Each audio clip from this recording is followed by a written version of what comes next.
sebelum tu jangan lupa klik like, komen dan save video ni.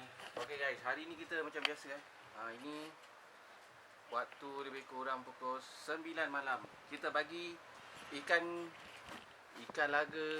Okay, kita tengok sikit lepas tu kita bagi ikan gapi kita nak bagi makan Artemia guys.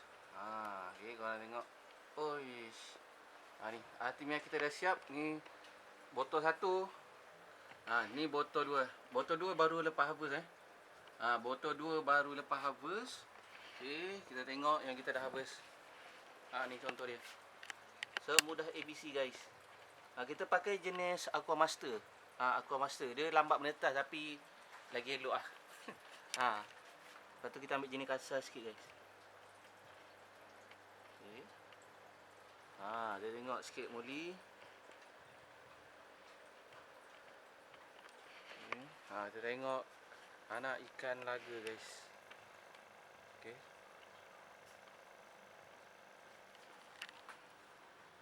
Kita dekat mana Kita dekat setapak KL. Aquarium masih ada lagi guys. Beta yang kecil-kecil ni kita saja breed je.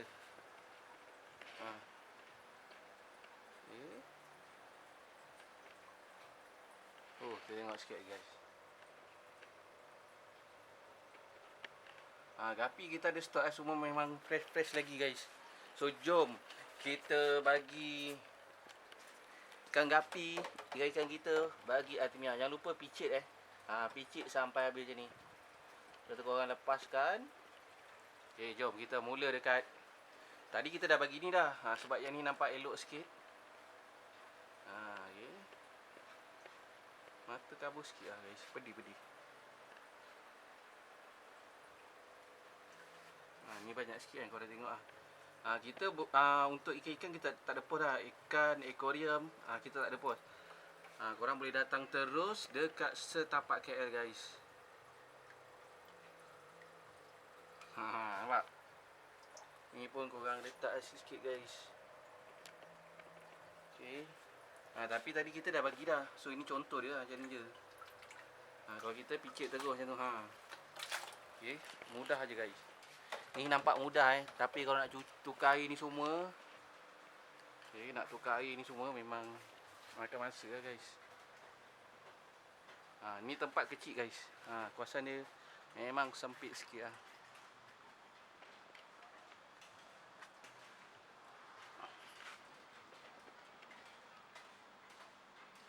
kita dekat Flat Rejang.